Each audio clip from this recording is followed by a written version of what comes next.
You may ask how The Last Jedi can be racist, when Disney claims to be so progressive and proud of the diversity they've put into the Star Wars universe.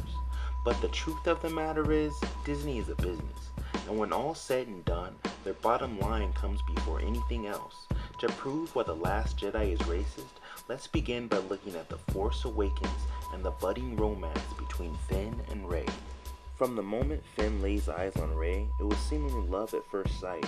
Within moments of meeting her, he's a flustered mess, trying to impress her, claiming he's a hero with a rebellion. Not long after that, he's literally asking her if she's got a boyfriend. And when he sees her get captured by Kylo Ren, he loses it, screaming at the top of his lungs, looking as if his whole world just imploded.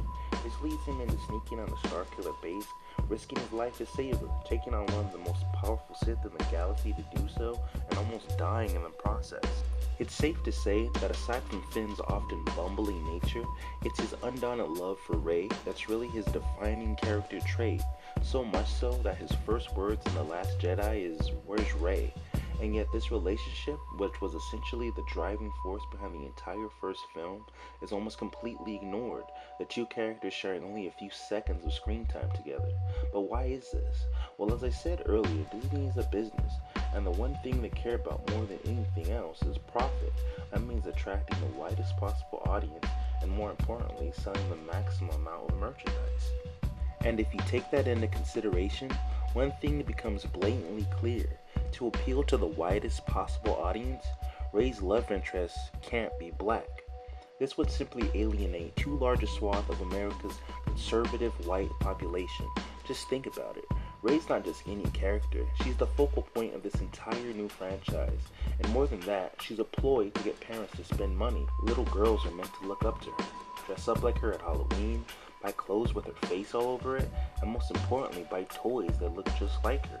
She's basically now a role model for an entire generation of young girls, and for many conservative white Americans, their biggest fear is having their daughter bring home some black guy. So having Rey and Finn romantically involved on screen is essentially creating a toy that actively promotes interracial relationships, something that simply could shy away too many potential customers.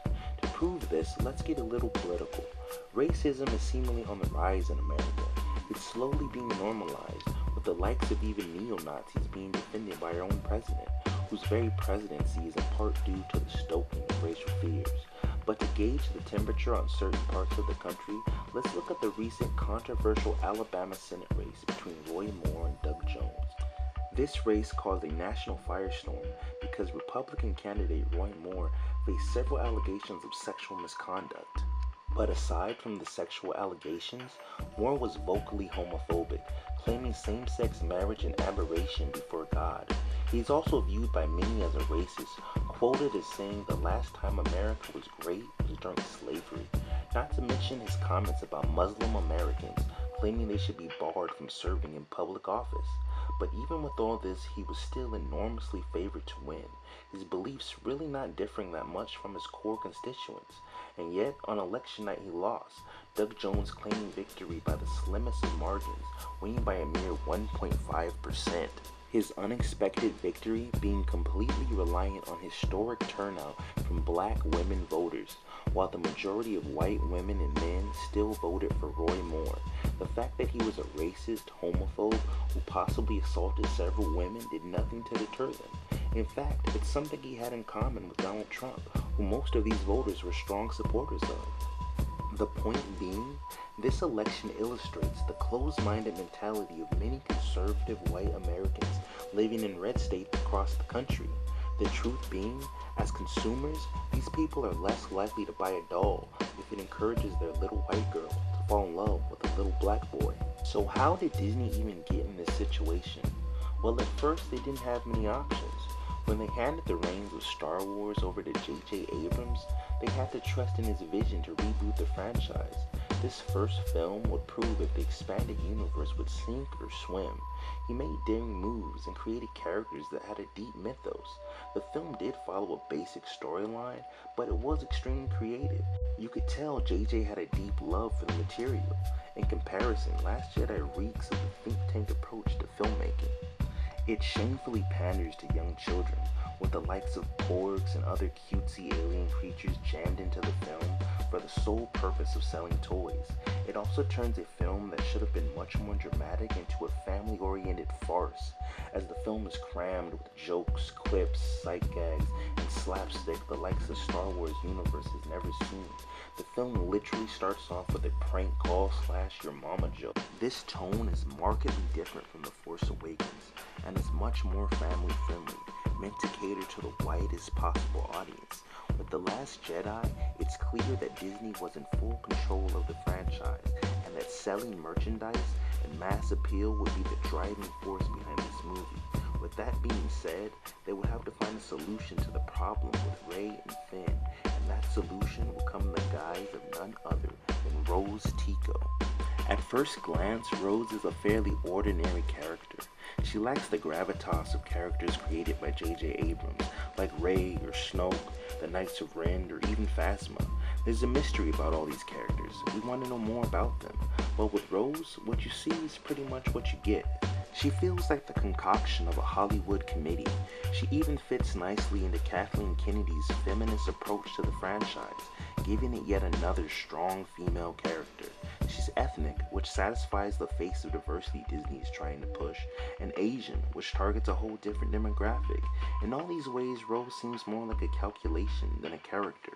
Some people have argued she's ultimately unnecessary and not even needed, and that it would have been better if Finn and Poe had gone on some adventure together. The characters already had a history and great chemistry, and you could have further developed their friendship. Poe could have explained how he became so involved in the rebellion, what he had lost, and why he was so driven.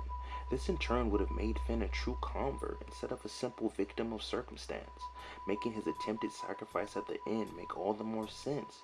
But this line of reasoning misses the whole point of why Rose even exists, and that's really to do one thing, which is give Finn someone to love who's not white. To prove this point, let's imagine Rose was played by a beautiful young black girl, like say Lupita Nyong'o. As soon as you see her teamed up with John Boyega, you think, hey, they make a great couple. Then you think, hey, they're just putting the two minorities together. What about Rey and Finn? What are they trying to pull here? But by making Rose Asian, you avoid all that. But it's not just her race, it's her appearance. Rose sports a heavy green jumpsuit that effectively hides any female shape. She wears her hair in a short style and pretty much comes off as very tomboyish. We never think of them as an item, and they share no romantic moments even inkling at anything more. While it's said some scenes were shot that fleshed out their relationship, I think the reason for leaving these scenes on the cutting room floor is obvious. Disney not wanting to look too blatant when setting Finn up with someone new. This brings me to the infamous Canto Bight chapter of The Last Jedi, perhaps the most universally hated section of this film. It's a story that absolutely goes nowhere, as Finn and Rose's convoluted plan to find a codebreaker ultimately ends in failure, essentially wasting the audience time. That's the one thing people hated most about Canto Bight. It literally has no impact on the overall plot. But just like Rose, they missed the point. Canto Bight is where these two spend the most time together, and even though they share no real chemistry, you can't just set Finn up with someone new without any backstory. This is where they were supposed to develop some feelings for one another, but that never comes across because of how undersold it is. That's why when Rose crashes into Finn and declares her love for him with one of the most uncomfortable kisses ever put to screen, it comes out of nowhere. We didn't think Finn was being put together with a new love interest, but he was. At movie's end, Disney gets what it wants. Rey and Finn share only a few seconds together on screen, and by all metrics what should have been a monumentally emotional reunion.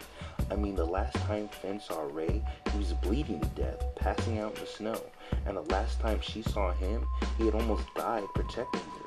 And yet these two characters who went through so much together act like they're no more than mere acquaintances, sharing only a brief hug before Finn leaves off to simply stand over a sleeping Rose, leaving Rey to look from afar. While I'm sure Finn would feel some guilt over Rose, it's just not how these two characters would act in that situation. Hell, even Finn and Poe had a more heartfelt reunion in the first film. By shoehorning Rose into this movie, Disney gets to avoid the conflict of putting a white girl with a black guy. Thus, Rose succeeds in her sole purpose for even being created, which simply put, was keeping Finn away from Rey.